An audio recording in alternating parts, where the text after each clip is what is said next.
Hey guys, thanks for joining me for another Dissidia Final Fantasy Opera Omnia video. I apologize for getting this one out so late. I know people wanted to see this one. So this is the core infinite combo loop with Noel, and I just wanted to demonstrate it here. I do like using Reno, so obviously you gotta have Noel and core, because they're the core of the combo. But I do like using it with Reno if you have Reno, because he can help delay the party, which is helpful for getting this off. But you don't have to have Reno, right?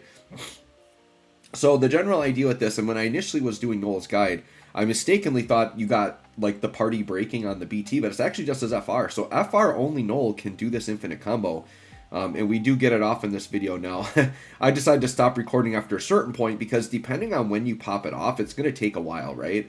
If you do it like, if you get the force gauge up a little bit before it goes off, like the fight can definitely go a lot quicker, but it's going to take a while regardless because Cord, you know, it's not like he's hitting for a ton of damage, but it's going to be an infinite loop. So there are a couple ways to do this, right? With core, you have to be careful about a couple things. It's important that the way this works is the enemies have to attack somebody with Oath of Absolute Defense on, or core with his EX buff. It's basically the same thing. But they can't be doing an all attack. If they do an all attack and they hit multiple characters with Oath, what happens is core's going to hit twice and break one enemy back too far, and it breaks the loop. The idea is you want one character getting attacked, so core only counters once, and then he basically is going to break the enemies back and forth between each other. So this fight, it works because the enemies are always doing single target, but I was careful anyways. I kind of treated this like I was doing in all attacks. So if you want to do this on a fight where the enemies are doing all attacks, the strat I used here was I focused on Noel, and I gave Noel a call that locks. So that way I know the enemies are going to target Noel. And then what I do is I make sure Noel is the only character with Oath of Absolute Defense. So I don't use Core's EX. I don't put Oath on the other character, right? That way it ensures that even if the enemy did an all attack, we're getting one follow-up.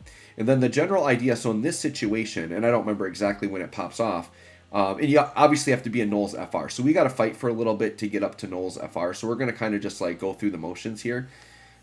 But essentially the way this works is like, if you look at the setup right now, like enemy B is going and then enemy A, if this were the moment that it started, enemy B would take their turn, but core preemptively attacks before their turn if enemy B is targeting an Oath character, right?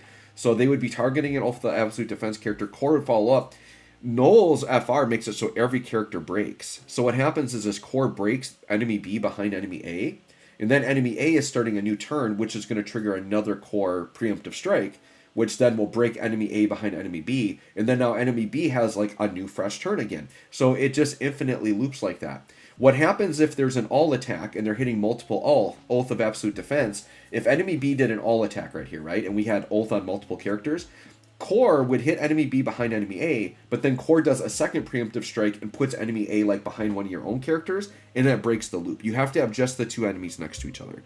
Now, the reason why Reno can be handy for doing this is if you're in a situation where it's like enemy B, and then like a character turn or two character turns and then enemy A, like if you're like breaking up the enemy turns, Reno is a nice way to just say, let's take the whole party and throw them out of the way so that the enemies are just taking their turns back to back. So that's why I'm getting Reno's BT effect up here, is so I can just do his HP plus at some point and throw my characters out of the way if I need to. And we are doing a full burst phase here to get Reno, because that way I can just get some force charging going. And that's kind of, because the one thing with this setup is I don't have a force charger. So if you want to do a quicker version of this, like I'd say putting someone like Aerith in Reno's spot is pretty good. Because the other thing you could do is you could just have Aerith like ramp a whole bunch like before the combo comes off. And then you can have the gauge like at a pretty high percent. Because if the gauge is at a higher percent going into it, then Core's going to take care of him a lot faster. But if you're okay just like walking away from your phone and letting it go, like it might be like a 30-40 minute fight, but it'll get done. And once again, I don't recommend most players do this because it's not really a fun way to play the game. I would only use this maybe if you're like a newer player and like you can't beat Shinryu, like just doing it to get some clears for things you couldn't beat. I would say that's the way to use like these cheese strats. But like if you're capable of beating the fight normally, like I wouldn't recommend doing it because it's not even that fun. It's like, what's the point of playing the game if you're not doing the fun part of it, which is actually playing the game, right? So that's all I'm going to say with that. So here we're putting on Runic. I think I'm like, all right, I think I'm ready to set up. So we're putting Runic down to make sure that they're locked on Noel. And then I have to do an AA because we're at 99.9. So we were just short. They're going to get their force too, but it doesn't really matter. They can do this Giga spread. It'll be fine. They missed anyways. We were kind of set up for it. All right, and they've got like the shields up, but like with instant break, it won't matter, and we'll just break the shields right off. So we're going into FR here with Big Daddy Gladio. And there we go. We got the instant break. That takes care of their shields. We're completely good to go. So now at this point, as long as we're in Noel Force time, every character will instant break when they attack. So now we're set up for the loop. So now we just have to get enemy B to have a turn.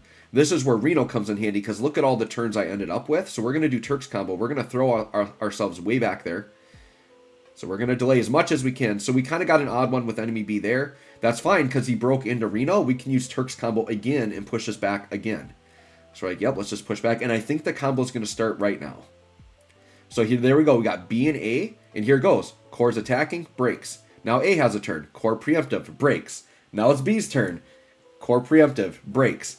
And it goes on like this. So this is the infinite combo. And this is just going to go and go and go and go. So yeah, I think out of like a lot of these like cheese strats, this is one of the easier ones to pull off. I think this one's actually a little easier than the Edaroth too. Like Edaroth, I know Edaroth isn't that bad. You just have to make sure. I think there's the one nuanced thing where I think you have to use like her Brave Plus attack first and then go into the HP Plus and then it works. It's just a weird interaction, but I would say this and Edaroth are very similar tactics. Now the Noel cheese is definitely going to be the preferred one because here, you know, at least we know because we're in a force time, we have a force multiplier. The thing that would make this combo even nastier is if, like, Noel's FR had off-turn ticks with it. That would be the most busted thing. If Core was ticking it, like, 5% every time, that would be insane. But there you go. We're at 291, and it's just, literally, it's just going to go on forever. So you would just let your phone sit, and it's just going to do this forever and ever and ever. So anyways, guys, let me know what you think of this Core Infinite Combo strat. Let me know if you've used it or not. Thanks for watching. We'll catch y'all on the next one.